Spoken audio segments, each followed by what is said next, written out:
To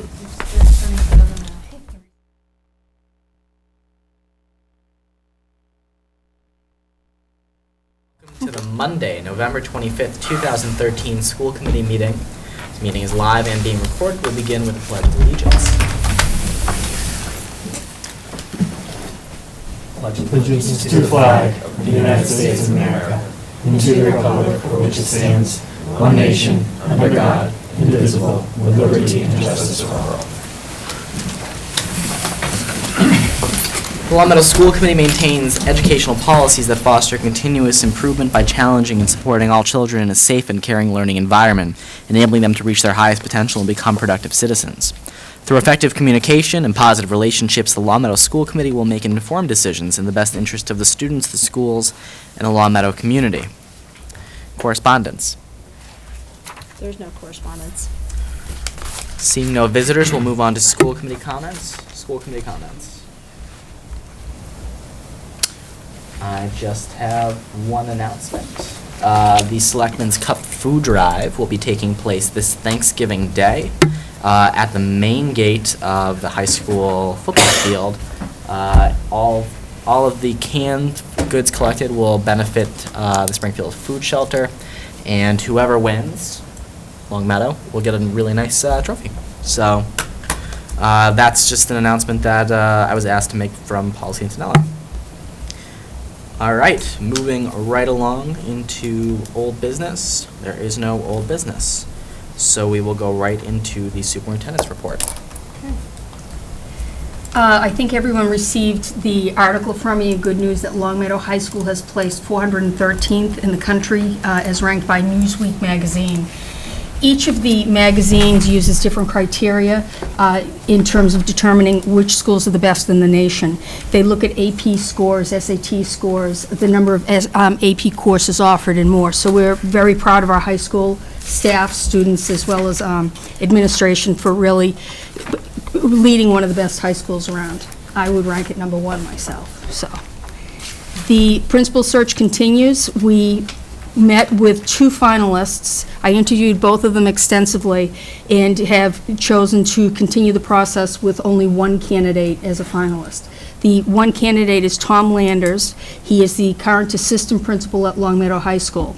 The interview process was rigorous with a committee of 12 people, followed up by interviews with me.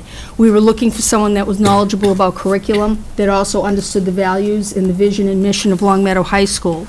We looked for someone that also had the interpersonal skills that would relate well to the staff and to the students and maintain the strong relationships that we have there. And we feel that Tom's the best candidate for that.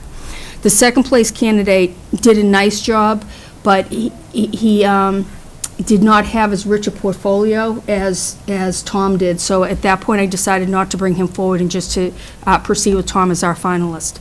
On December 4th, Tom will meet with parents, students, and staff. He will also, the hiring committee will also meet with hand-selected parents, students, and staff that they'll interview in detail again. They'll all fill out feedback forms, get them back to me, and after I review them and talk to people that are involved in the process again, I'll make a final decision, and hopefully I'll do that by December 6th. The building committee, Jim and I were at the building committee on Thursday night, and some interesting information came up, and that is that the utilities are programmed to go on at 6 a.m. and to shut off at 11 p.m. That means that all the lights in the building, for example, C building, the academic wing, where no one's there, we have lights and heats going till 11 o'clock at night. So we're going to form a group to look at what, we're going to bring in the architects, Tony, Tom Mazza. We're going to ask Jim if he can come too, because this has to do with the finance as well. But to get a group together to look at that, to see, number one, when should we program the utilities come on and off? Second, when can we program for events so that we, for example, this building, we should be able to just program school committee every other week and not have this running all the time too. So I guess the good news is we're going to be able to save money, because as we know, the electrical and the heating bills are up from the old high school, but this may be the reason why. So we'll have more information for you on that a little bit later. Tom's going to organize the group to get together. The kindergarten committee met again with the parents to gather feedback on having a full-day program and to get their feedback on fees. I would say the majority of the parents would prefer that we not charge fees. That was a strong opinion that came back in the survey. It's also interesting, we had over 340 responses to the survey. I don't ever remember seeing that many people respond in any time I put out a survey. So there's a lot of interest in the full-day program. Most people are interested in the full-day program. We did talk about the fact that if there were no fees charged, it would impact other programs, and that it would have to come from somewhere else because we don't have that money and we're not anticipating getting more money. So we are going to meet with the kindergarten committee again tomorrow, and we will at some point go back to the parents and let them know what the committee's recommending. In January, we have another day set up to talk to the parents one more time. So we'll see what the committee does with the information we gathered the other night. You have another meeting set up in January with the parents? Mm-hmm. When are we getting our recommendation? You will get it around the same time. Okay, I thought So- it was in December originally. I think maybe school committee gets it in December and the parents get it in January. Let me get back to you on that, Michael. Okay. Okay. And what we can do is we'll discuss that with the committee tomorrow, talk about the best process for releasing that information. It should probably go to school committee first, but we also told the parents that we keep them apprised of what our recommendation was going to be. So. There's a national conference in Boston, the NCTE, which is the National Conference of Teachers of English, and it's an unbelievable conference. They have the best people in the field that come to present at these conferences. There are also all kinds of breakout workshops. So we were fortunate in that we had 8 teachers go. So this was really quite an opportunity for them to see what best practices were. I think I'm personally thrilled. One of the middle school teachers wrote back and she talked about the highlights of the workshops that she went to, and it's everything we're working on. And in terms of using more individualized reading and work around literacy, she went to workshops that reinforced what we're doing and the direction that we're headed in. So that was well worth our efforts in sending teachers to the conference. That's it. Any questions from you? Okay.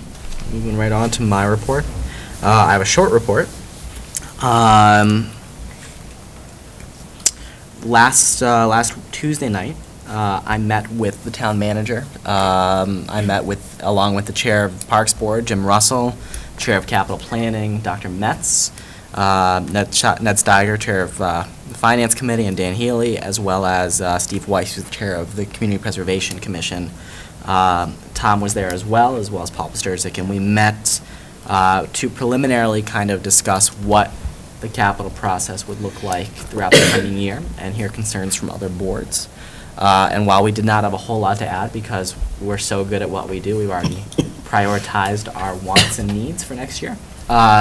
It was a very interesting meeting, and it was a good opportunity, I think, for us to come together and kind of have a nice collaborative dialogue about what that looks like and kind of discuss why school committee places things on our list, looking out 5 years, and how we prioritize the way we do.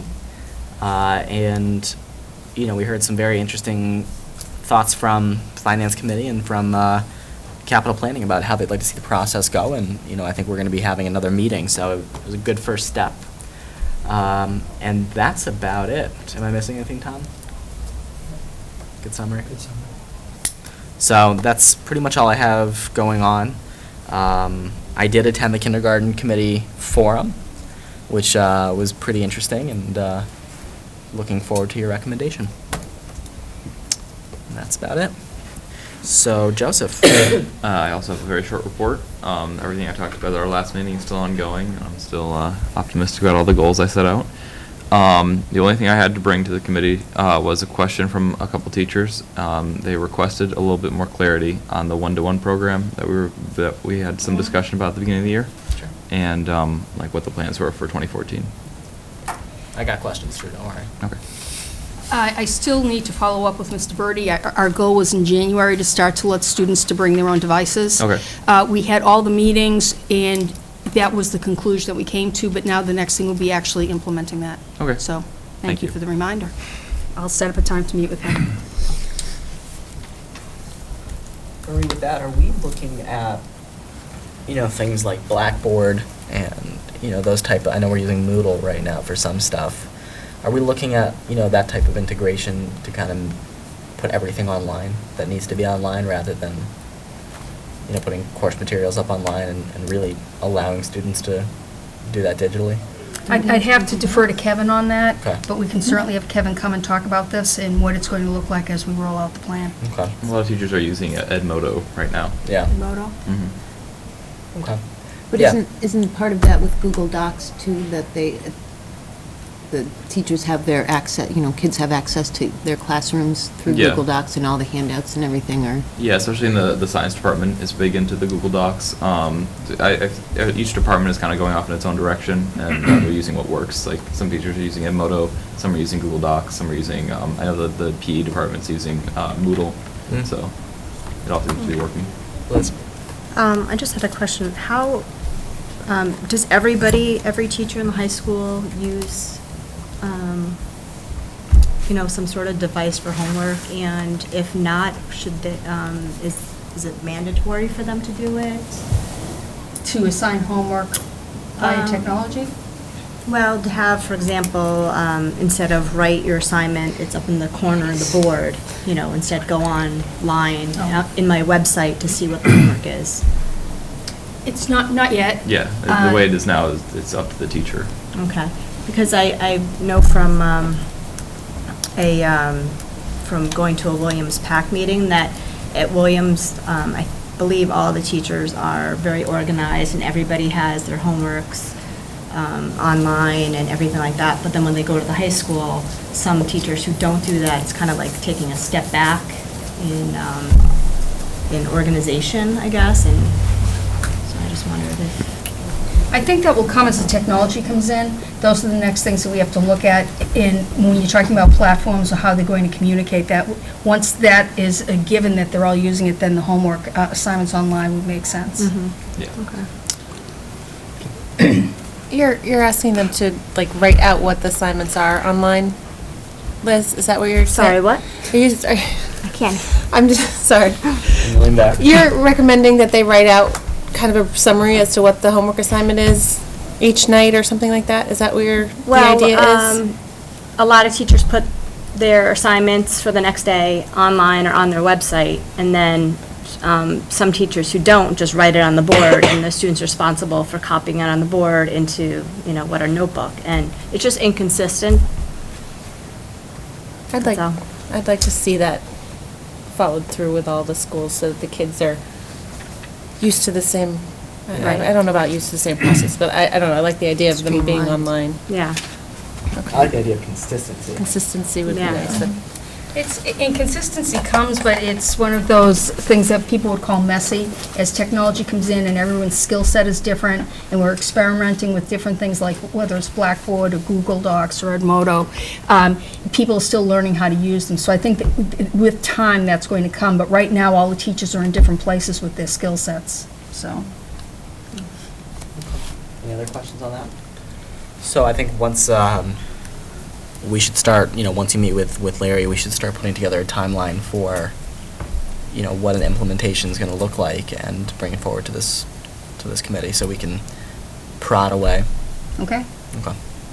So I'll meet with you. We'll talk after about putting a date on that. Okay.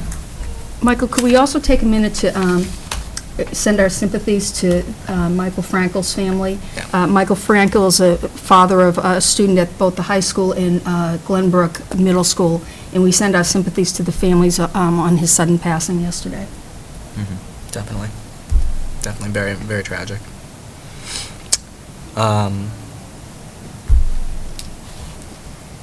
Okay.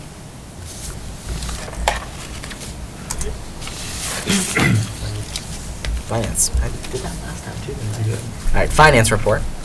But I actually wasn't at the finance meeting, so I have to ask Liz and/or Tom to summarize. You weren't there. But I do have something to add once one of you guys summarize what happened. Was you last year or one time through? It's kind of a blur, so I think it was very short. We had a presentation from the athletic director and the high school principal Okay, now I remember. regarding the athletic operations for FY13, reporting out just the revenue and the sources and expenditures related to the various sports to kind of give us a breakdown of the financial operations of the athletic revolving account.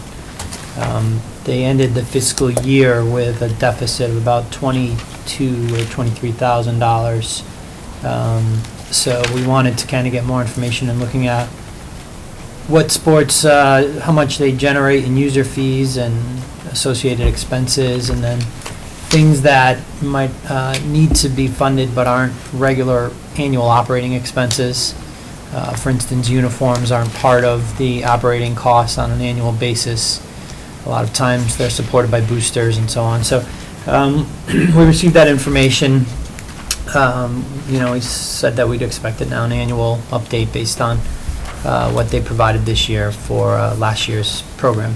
We also had a year-to-date budget report for FY14. It's kind of early in the year to really get a good sense of what the utilities will end up tracking at, especially for natural gas, but we looked at and used last year's estimated consumption to give us an indication of where we think this year will go, although it's pretty cold out, this early in the season, so we'll have to wait and see. But overall, the report had us at a pretty healthy financial position at the end of the year at this time. We also received a revolving account report, again, looking at revenues that are received to date compared to what was budgeted, estimated expenditures that we anticipate based on what we know at this time, and what we would project based on that information for each of those different funds. So those were the three main things that we had on the agenda. Our next meeting is scheduled for December, I believe it's 5th. But we might have to change it based on some conflicts that have come up. So. Don't mind Dave, everybody. So No. this was an indication that I talked too quiet. If anybody doesn't know, Dave is the man. So Liz, I don't know, anything else you wanted to add that? No, I thought it was very interesting, the athletics financial information. Did they bring up hockey? They did not necessarily bring up hockey specifically, although, looking at the information they provided, hockey had the largest deficit in terms of operation, and, that's driven by the cost of ice time for the program. So, but it wasn't specifically around that. I mean, the report came out of the fact that when it was discussed last year, Jim said it'd be nice to kind of get a kind of a comprehensive overview once the year's over to kind of see all of the sports and how we generate revenue and where the expenses are incurred in terms of all of the programs. So this was in response to Jim asking for them to come back once the season is over. What I recommended to Finance Sub was let's wait another year. I think the other information they brought forward were what other communities provide for financial support from the general fund. A number of communities pay for all of the coach's salary or more out of the general fund appropriation. Our coaches' salaries, I think, I don't have the numbers in front of me, but we're somewhere around $198,000 last year for salaries, and we appropriate $75,000. And those are Unit A salaries, right? Those are based on the Unit A contract, correct. So if we were to fund all of the coaches' salaries, we would need another $120,000 appropriation out of the general fund. So what my recommendation was, well, let's wait and see how FY14 shakes out in terms of the financial operations. And last year, we did not have the Thanksgiving Day game gate, which generates or brings in, $15,000 or so. Right. So I said, let's wait and see another year of operation, and then we can sit down and discuss if we need to think about the direction of the program from a financial operation. Okay. do you got? I guess I better speak more loudly. I think so. A couple of things. One on the utilities this coming year. I've heard and watched news now that natural gas prices are going up. So we have to look at our contracts, long-term contracts, and see what they're locked into, just as a projection for ourselves. And Marie, one thing I was thinking about as far as the utilities issue, you know, the lights you brought up for the school building committee, is it was stated, and I'm not debating it, right, that if somebody walks down the hall, the lights turn on, which to me says the light proximity sensors are way too sensitive. Right? And we had the men's room or restroom or whatever it was outside the room that stayed on while people were in like a conference room here and the rooms across the hallway, and they had to shut the door to have it turn off. So it might be, in fact, that we didn't necessarily think that's the case, but if a janitor is walking down the hall, or you know, and every light in the room might turn on and then stay on, and if he walks back, might turn back on. Right? I mean, so we ought to, in that meeting, say, hey, what's the sensitivity of these things? I mean, so that there ought to be people in a room, not people walking by the room. Yeah. I agree with that. And actually, if my memory serves me correctly, prior to the building itself opening, I believe I was walking around with you and Tom Murphy and Jen Jester, and we commented, Jen especially, I remember this, commented on the sensitivity of those sensors, and they said they'd take care of it. So, right. I'm That's not, right. but, you know, at the same time, I don't want to throw anybody under the bus, so I'm not sure if it was ever brought up at a school building committee meeting or not. I just, I remember that being a concern, at least expressed through a walkabout with you. Something to take a look at, because not only the time of 6 to 11, but Yeah. unless somebody actually walks into the room, light shouldn't turn on. That way it will save it money in itself, right? So that's something we can look at. No, you're right. They definitely said that the sensors were going on as people walked down the hall. Yeah, it's something that dawned on me this Classrooms. week, and I didn't write Bobby a note or anything, but I thought we Yeah. could when we talk to them. Okay. The other thing is I met with Ned Steiger, Pete Landon, and Dan Healy of the Finance Committee, and talked about this ASBO conversation, the Association of Business Officials, and the conversation around the financial methodology we use here for the school, and as we know, they're working on the financial methodology also used for the town.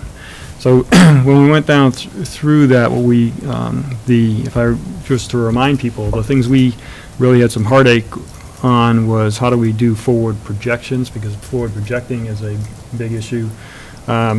We didn't have a real problem with it, but one thing they wanted was all the data together, which we already agreed to, but then the issue of whether it should be printed, you know, hard copy, that type of thing, was potentially of concern.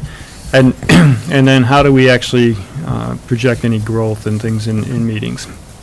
What we agreed to, and there'll be two things we agreed to. One, and I'll give you a total summary, but one thing is they will be here next meeting to present the information. But I'm willing to support the following.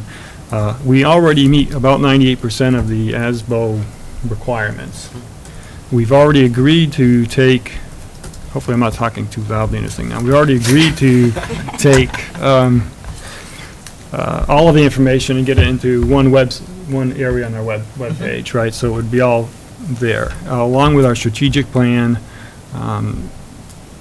And Kelly's going to design it. Yeah, it's basically our strategic plan, the mission, school mission, you know, all of that, along with past financial statements and forward planning statements. So that's all agreed to, and they've agreed that would work. What I suggested in agreement with Tom was that we would use forward projections based around the same growth that Paul Pasturzik uses for the town. So if he uses forward planning growth, and I'm making up numbers, of 1.5% a year on line items for inflationary planning, we would do the same, and we would lay them out that way. And we would put the caveats that this is planning, and it uses a growth number that is an estimate at best, and we'd see what happens. And and they were actually okay with that. And that we also agreed that some of the activities of ASBO is keeping the metrics and keeping them going, and you grow with time. And I said we would start walking before running, kind of, so to speak. Get the webpage going, get the initial financial statements in, get our forward basis together, and as we work and grow into this over the next few years, we could then put additional metrics in place and keep metrics going. So you feel good? My belief was, at the time, that everybody agreed, everybody shook hands and said, hey, we're okay, come to the meeting, present your thing, and we should be A-okay. So I'm not looking for a vote this meeting, but I would like a vote next meeting that would say, hey, we support the ASBO ideas and concepts, and we'll support that perspective going forward, with the caveats I just talked about, that the main one being that the planning would be based around the same growth metrics that Paul Sturzik uses for the town, and going forward, and then we'd all be there. So I think that turned out the way at least Tom and I had thought it should at the time. So that's just an update. Again, no votes required. We'll have to invite them for the next meeting. I'm sure they already think they're And then we'll vote from there. Okay. All right. Great. Well, thank you for meeting with them, Jim. No problem. Any questions for Jim? I do. Yeah. Liz? On the information about ASBO, I know I was just looking at their website, is there are these just suggestions of how a budget should be run, or are there rules? There are somewhat ASBO rules. It's kind of like GAP. I shouldn't use that. I was going to say GAP, generally accepted accounting principles kind of thing, but not to use acronyms, but they're just like accounting principles that say, here's how you do account statements and things. In the ASBO principles, there are ways that they would like trending to be, the way they would like metrics to be presented, or, that type of thing. So we would, in essence, and that's the growth part, take this activity once we get it, and as we're moving from where we are today to what I'll call full ASBO methodology, you would go into the ASBO website and say, here's how you want trending to be shown, right? And we would use that methodology for trending. Right. Right. Did he send us like a packet with Yes. the rules? Yes, Because he was. looking on the website, I don't see anything There saying that were there packets is. handed out about a month ago, and Tom has some additional ones we can get to. Okay. Right. But it is not something, if we accept the ASBO methodology, we are saying we would do certainly our best to go say, hey, this is the way they want things presented, this is what we'll go present. Right? So it is accepting that restriction, if you want to think of it as a restriction, or certainly just a process, right? You're accepting that process. Okay, we'll have to look at it more. Should be a good conversation. And it seems like once we get through this other conversation, it's actually, I think we're very close, in methodologies. Well, I think the truth is that, on the whole, none of these requirements are really all that unreasonable. And the fact that we already do the majority of it makes it just that much more reasonable. Right. So, if we're able to get past, some of our concerns, and I think they're legitimate, and I'm glad that you've kind of had that conversation with them, then I think that we should be able to move the ball that other 2%, and get there, because more transparency is not a bad thing. It won't hurt. It won't hurt. It won't hurt. And we certainly acknowledge amongst ourselves, I think, that we can do a better job of displaying budgetary data. Right. At least for a community digestion, like community's Right. digestion. Mhm. So, all right, very good. Right. Look forward to next time. Yeah. So you're probably right, they think they were invited already. Yeah, I'm sure they do. So let's put them on the agenda, but I will, I'll talk to them anyway, make sure they know. I'll shoot them an email right. and let them know. He'll be on the agenda for the next meeting. SBC update, I think you kind of already touched on. Is there anything else? No. Okay. John sent me This is his the punch list. punch list. How are we with the punch list? I'm sorry. And Tom, we're going to take a look at it. It was a joke, but the font was about 5 point. I couldn't read it, and they said they did that on purpose.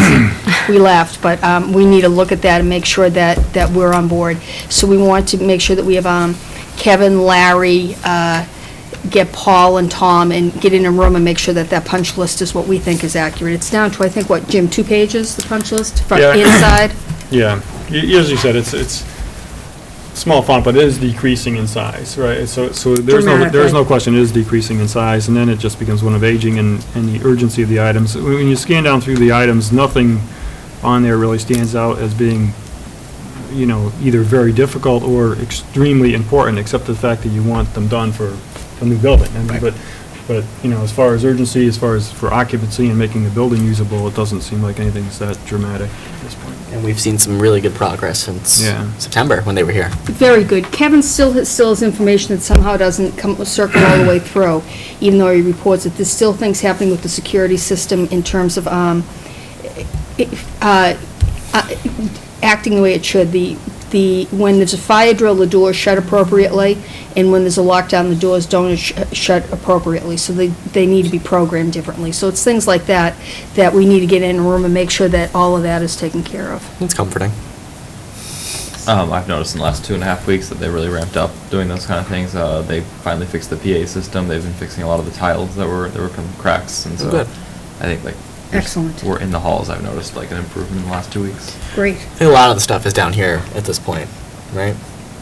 Not necessarily. No. No. The other thing, what was the other thing that went up? Oh, the MDC room.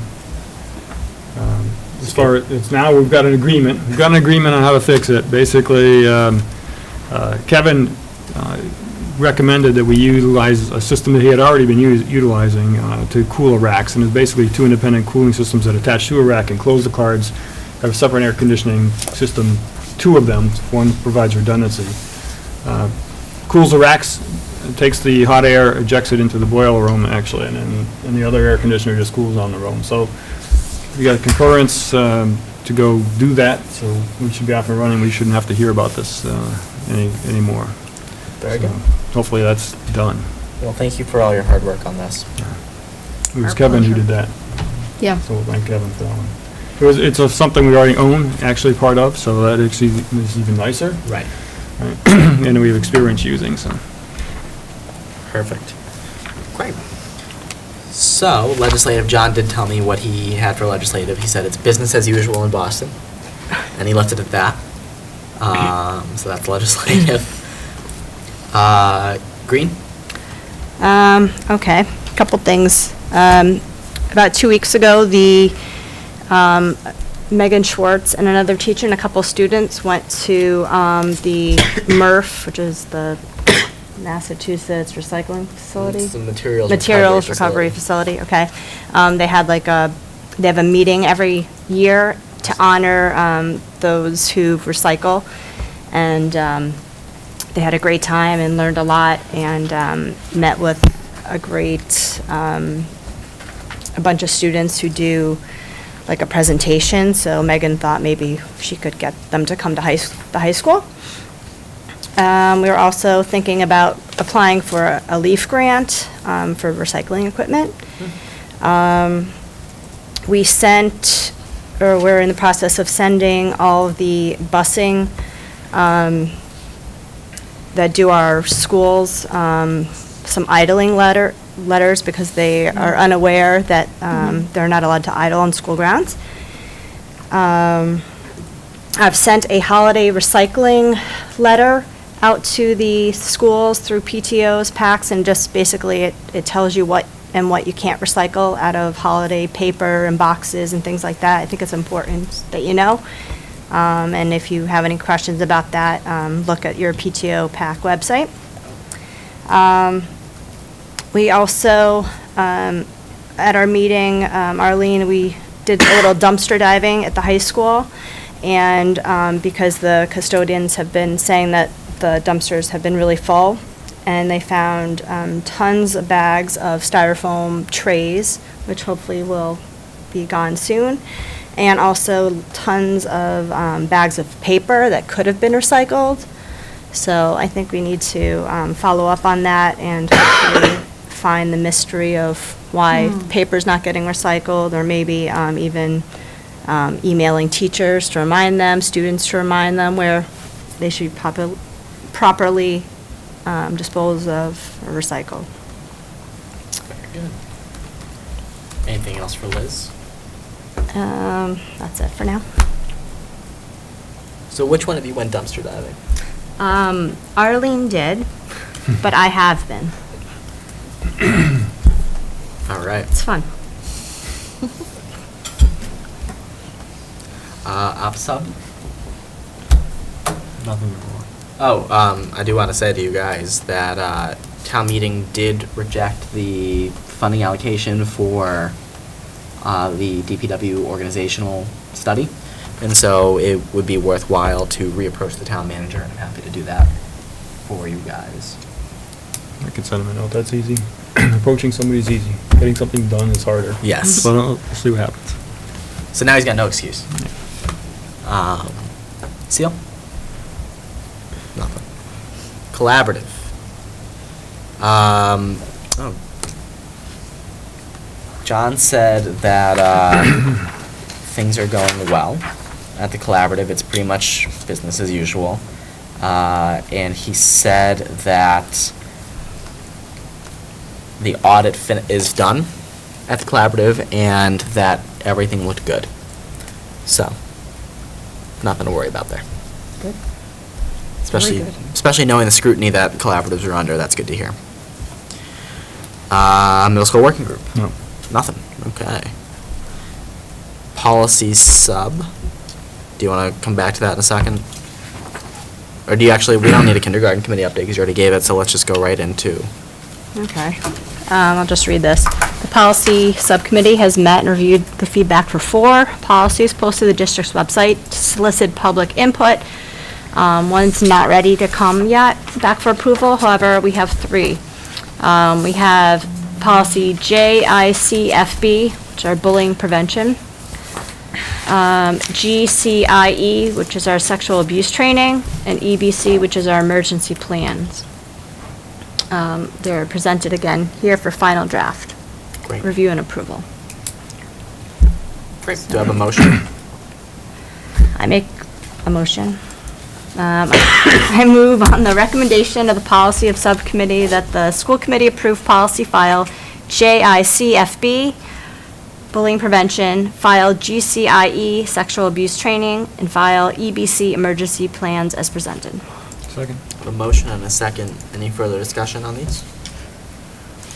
And just so the community at home knows what we're voting on right now, if you haven't had a chance to look at our website, the bullying prevention is just an update to the bullying prevention policy in accordance with the state law that we have, which expands the definition of bullying from students to students and staff members. The sexual abuse training is a new policy that was written by school committee, which is aimed at addressing concerns from the community about how we approach and address sexual abuse within the schools and what type of prevention training that we offer. And the emergency plans, EBC, is a policy we passed last year, and in doing so upset some nurses. So we fixed it so that the nurses are happy now. But mostly about how we respond to medical emergencies and the administration of CPR. And so that's an update that everybody's happy with now. So without any other further discussion, I'll call for a vote. All those in favor? Motion carries 5-0. Great. Good work. And which policy has to come back? Meal Oh, the meal meal charge. charging. Okay. Janet had some edits and she's been gone, so. Yes. Great. At this point, I'm going to hand it over to Marie. Marie did something a little different with her goals this year. There's not 99 of them. There's not 99, so that's what's good. different. 99 goals. Did you have a PowerPoint? Excuse me? You have a PowerPoint? I did. Okay.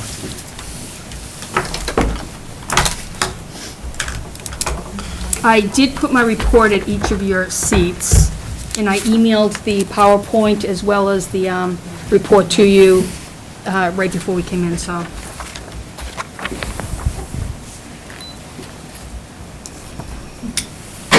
What are we in, A12? A12. A15? A15. A15.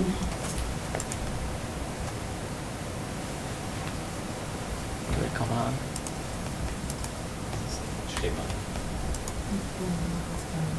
It's coming. I see light. I don't see my little airport. You want to wake it up? You're also back good. That's right. Something's on there.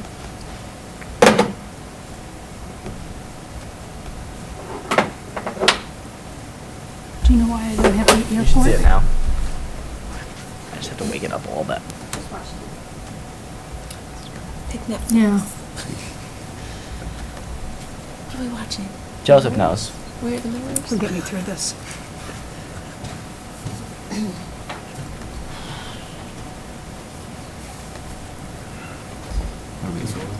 Yeah. Oh, Man of Steel's on DVD.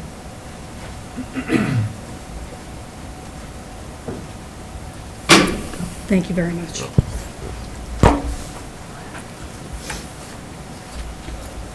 This is why we should have students around all the time.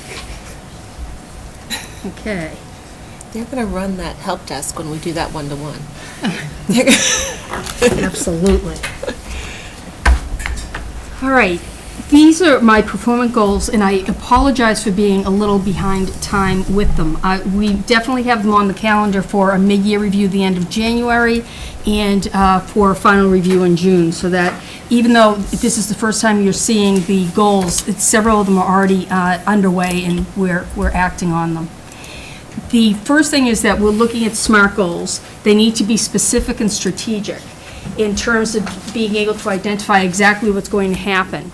They should be able to be measured, and that we'll look at each of those by identifying the benchmarks that will show whether or not they've been achieved.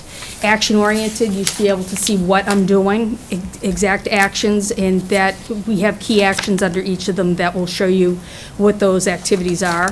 They should be rigorous, realistic, and results-oriented, and they should be timed and tracked.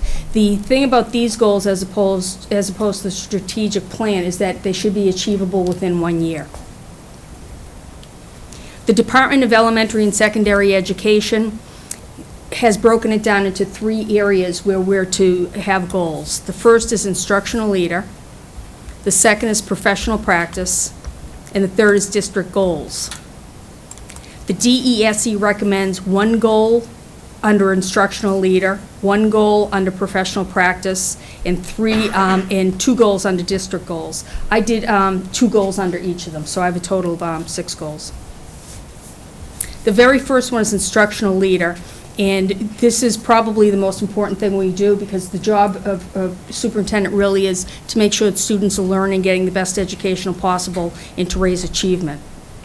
So under instructional leadership, I put 2 goals. First, to build administrative capacity and to use myself as a coach by doing walkthroughs.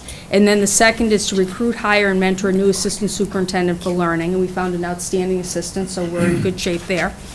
The key actions around the superintendent as coach is to continue with these walkabouts. We've been through every single elementary classroom in the district, and we've been through half of the middle school classrooms in the district.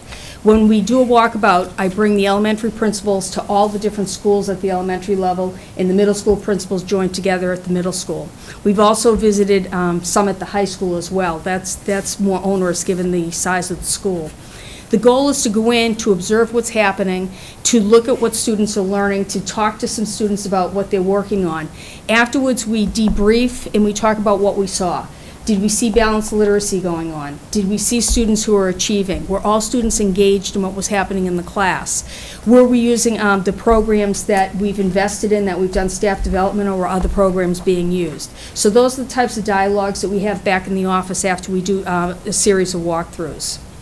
The debriefing is important because that's where we help each other identify best practices. We can identify which class we thought was really a stellar classroom where students were getting the best education possible. We were also able to identify some classes where we could not recognize balanced literacy going on. So that leads to my next piece, which is then to follow up with the principal individually. Okay, we went to these classes, in this classroom, I didn't notice balanced literacy happening. What's going on? Have you followed up with the teacher? And what support does the teacher need in order to be able to do that? So that with the walkthroughs, the debriefing, both as a group so that we learn from each other, and then with the principal individually is critical in terms of shaping and improving instruction.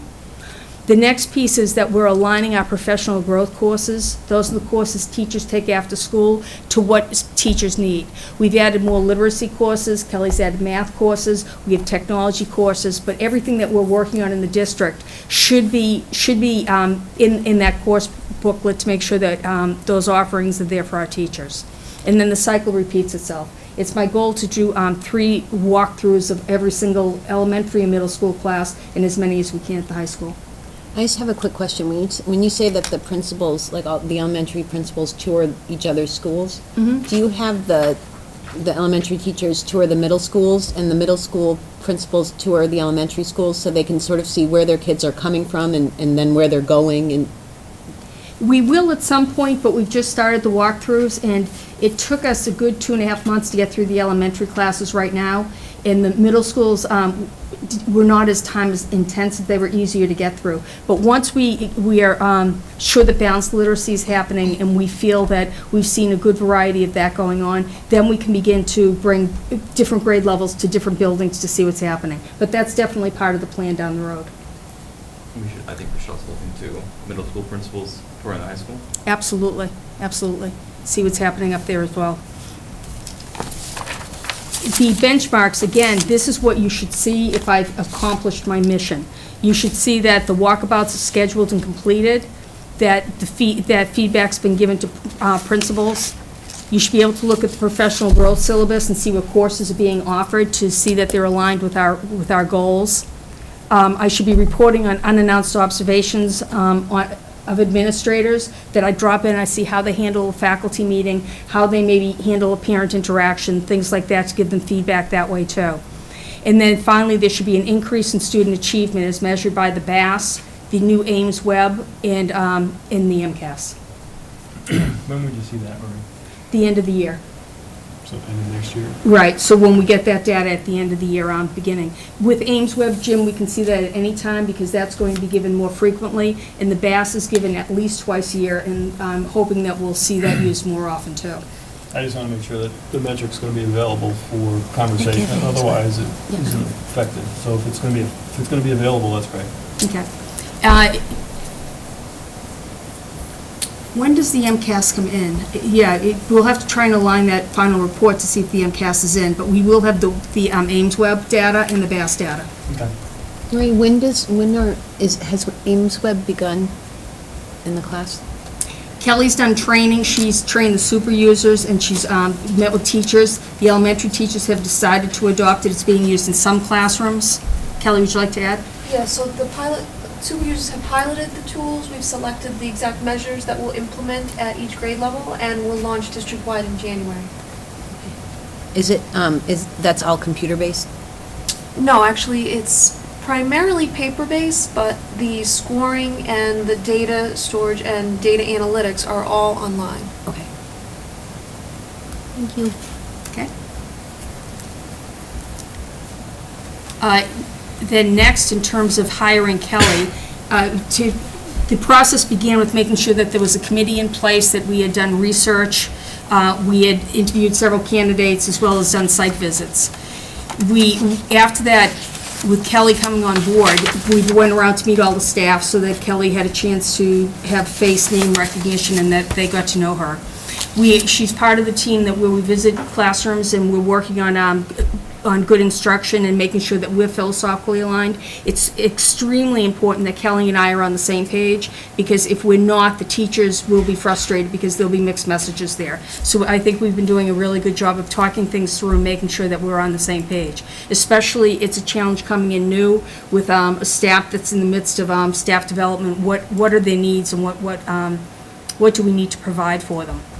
We went through the strategic plan as the administrative team, as well as with Kelly, and we talked about staff development programs.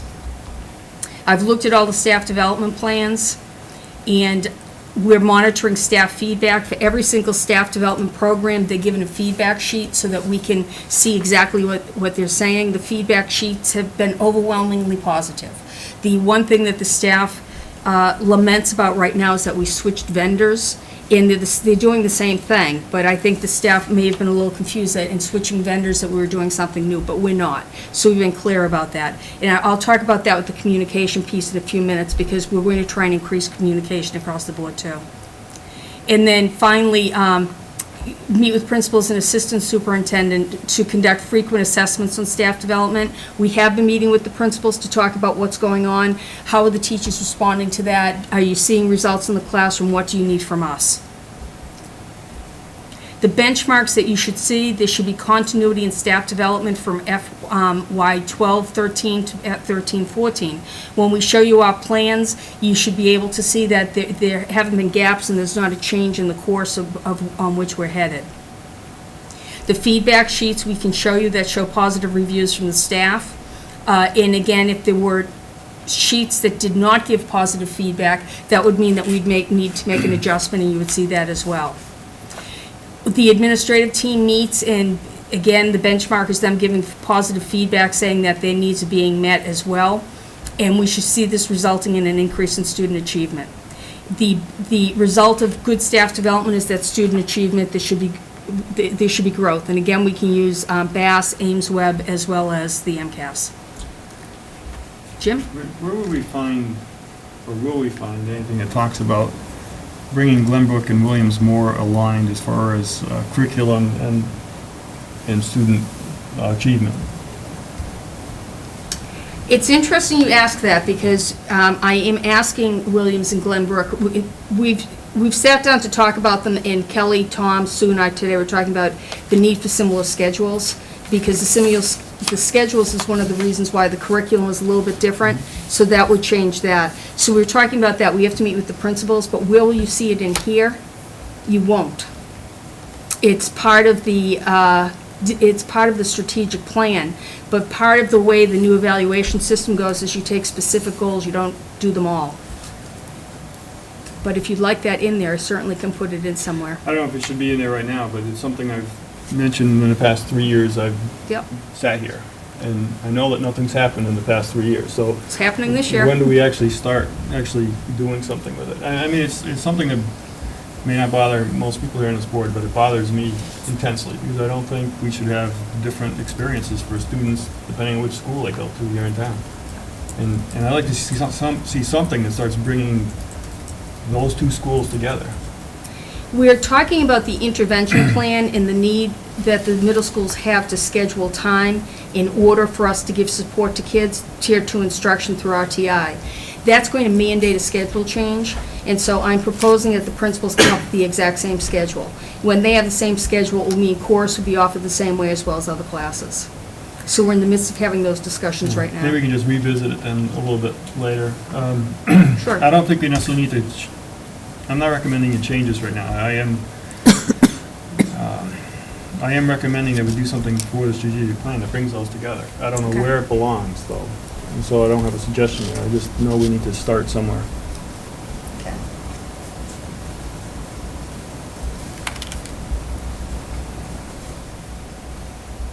Okay.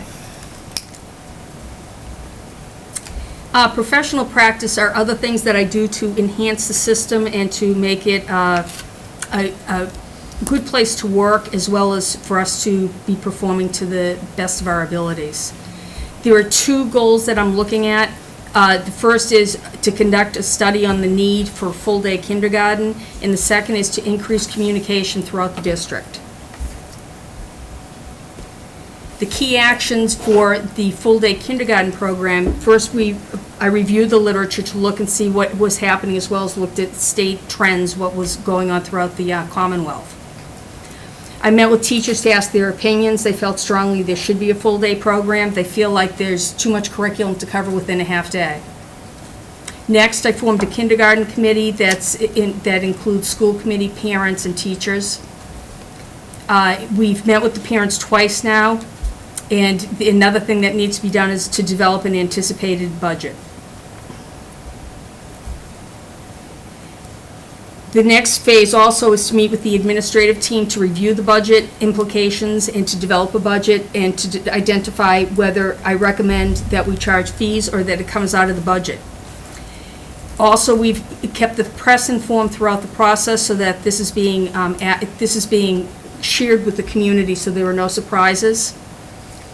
We're going to be writing a report and making a final recommendation to the school committee, and we'll be bringing that recommendation along with advice on how to pay for the program if we move forward with it.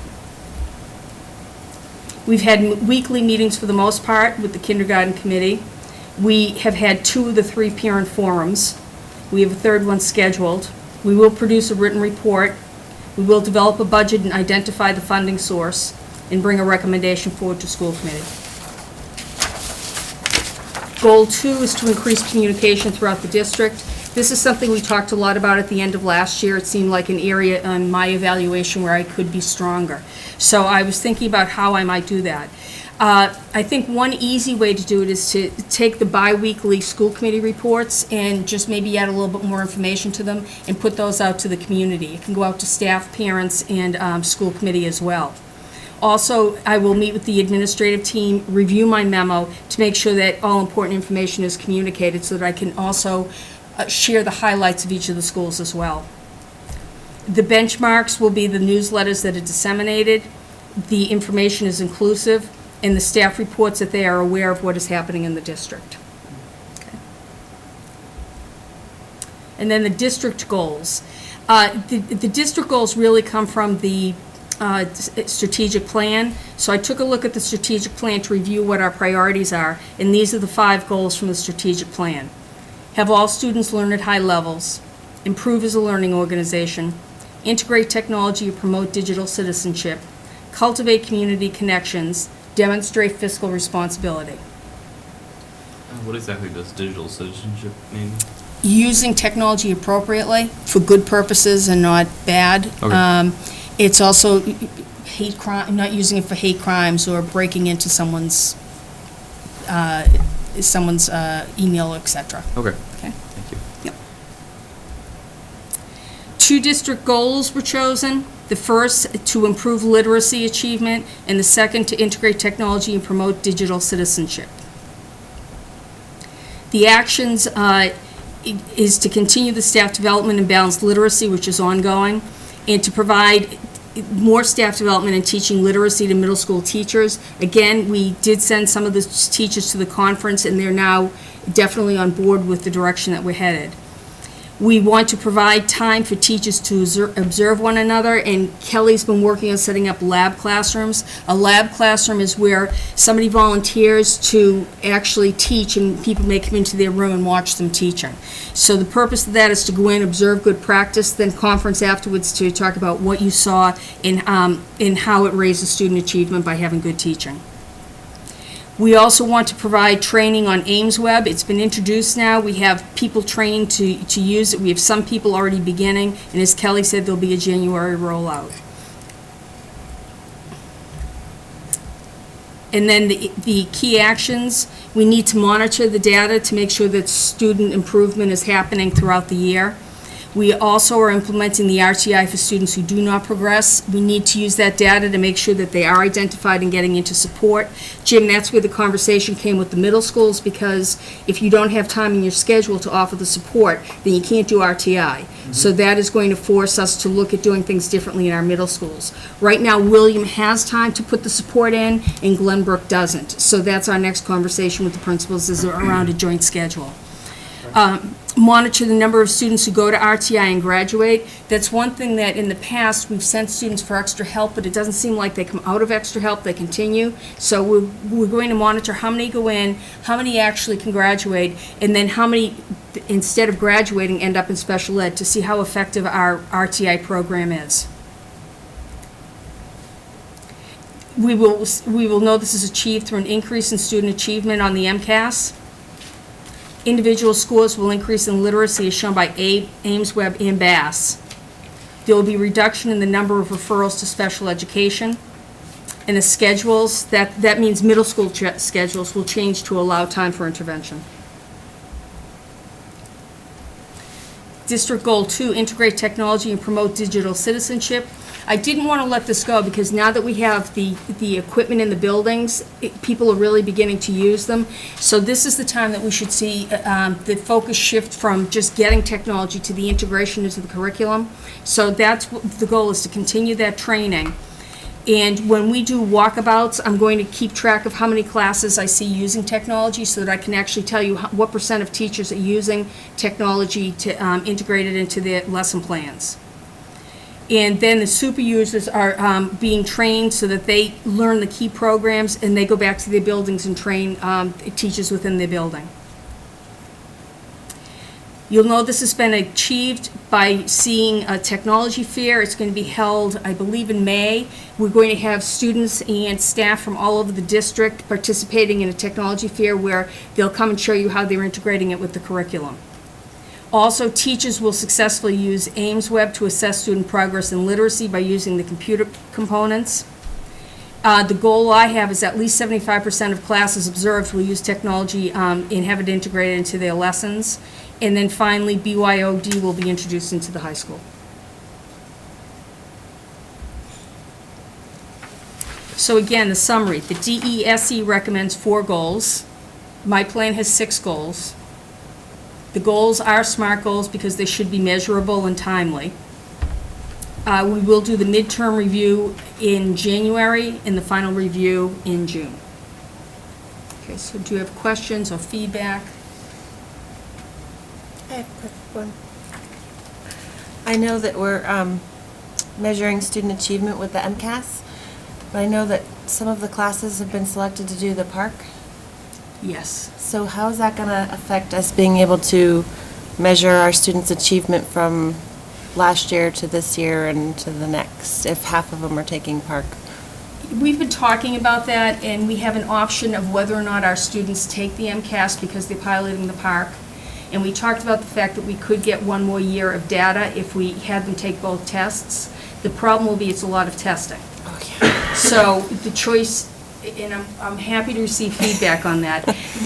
If we do the park, then we have no data for 2 years, that we will know nothing about student growth.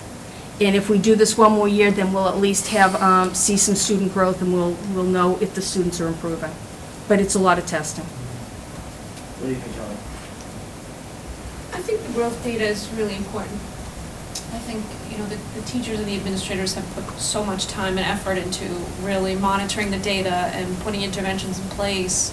And I think the goals are really closely tied into looking at that data and using it to evaluate our own progress. So I do think it's really important. And the park will provide us no data because it's in the pilot phase. So I think the data continuity is really important. Especially when Be a big gap without it. we have a new literacy program that we're implementing, so I feel like I hate to miss Exactly. people that might, I don't know, just. And that's what our team said when we talked about it. While it's a lot of testing, without that information, this is our last chance, because it's going to be at least 3 years before we see 2 years, it's going to be 3 years before we have 2 years of data again. So this is our last chance to get it. I don't think we have to worry too much about too much testing, especially at the upper levels. Students have to prepare for SAT, ACT, so I think they're more than ready for an extra day of testing. Okay? And I think it's important not to fly a ship blind. Absolutely. Absolutely. Katie? Well, I think, it wouldn't sort of impact or affect the higher levels as much. It would, and I feel like that's a lot of time outside of learning that they're spending on testing. I don't, what is the allotted time for the park that they'd be? The park is, for the most part, we're talking about a 2-hour session. So 2 hour, each session is 2 hours long, or 1 2-hour session? For each student, it should be either 1 or 2 maximum. Okay. 2-hour sessions. So we're not talking about multiple days of? Correct. Okay, so that changes the, but we won't receive any of that feedback from students, just No. the state, the DOE has, and? Correct. And the DOE meetings in the past couple days, it doesn't change the pilot program at all? It doesn't change the pilot program for this year, no.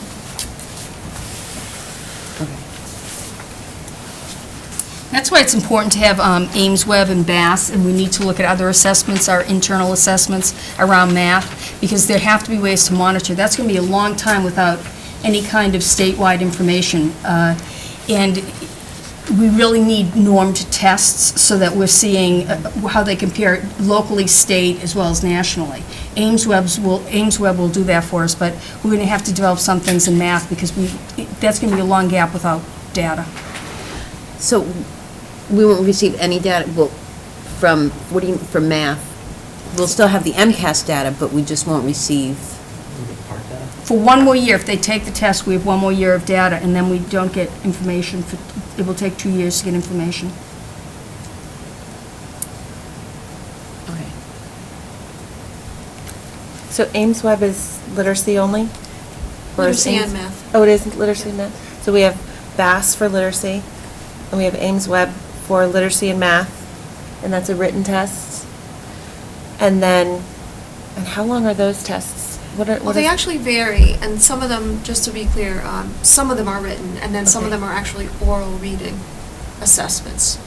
Okay. So in the primary grades, they're mostly oral reading assessments, And Ames Web is across K through 12? K through 8. K through 8, okay. And your question was how much time? I think. Yeah. And they range from 1 minute to 8 minutes in duration. For the test, like the whole test? Okay. That's good. And are those good? I guess it's not good. You said Ames Web is a statewide, we can compare statewide? It's nationally normed. National? So Okay. it will give us comparisons to how students would rank on a statewide, on a national assessment as well. Does it break down by state, just nationally? National. Yeah. I figured you were done with your presentation. So when do you think you're gonna have a decision on that? On Ames Web? On Park versus MCAS or Park and And I think the MCAS? team pretty much decided we should be doing both. Okay. But it was a conversation where we didn't say this is set in stone. But we had a long discussion about not having this information to go forward with and how could we see the student growth. Right. We're just getting a handle on it now. It would give us 3 years, which is significant if you can get 3 years' worth of data. Especially, you can tell progress students making in a teacher's classroom as well as how students progressing, so. Do we have any comments for Marie on our goals? Any additional comments, I should say? I like the brevity of them. Me too. No, I think that you know where you need to improve, and I think that that's really beneficial. So what we'll do is we will set a mid-year review for mid-February. Okay. Maybe early March at the latest, maybe the first March meeting. And then we'll set your evaluation for the first June meeting, depending on when they set the election for. Okay, Okay. sounds good. Do we need to vote on these? Have we voted traditionally? Yeah. We voted on that.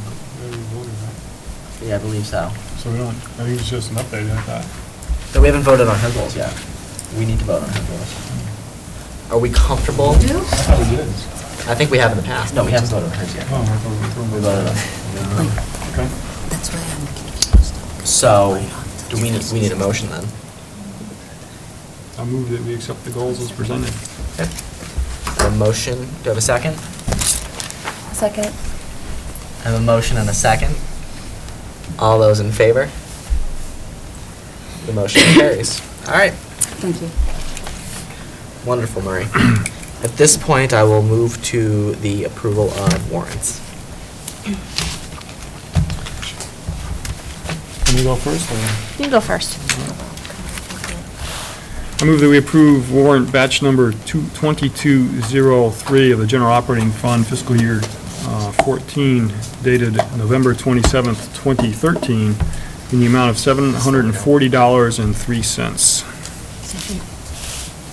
I have a motion and a second. All those in favor? All those opposed? All those abstained? So it's 302. We abstained because our reimbursements from MASC are in there. Still haven't got my check, by the way. Well, you can't get a check until it's authorized. Right. What we're doing right now. That was, Okay, I'll continue.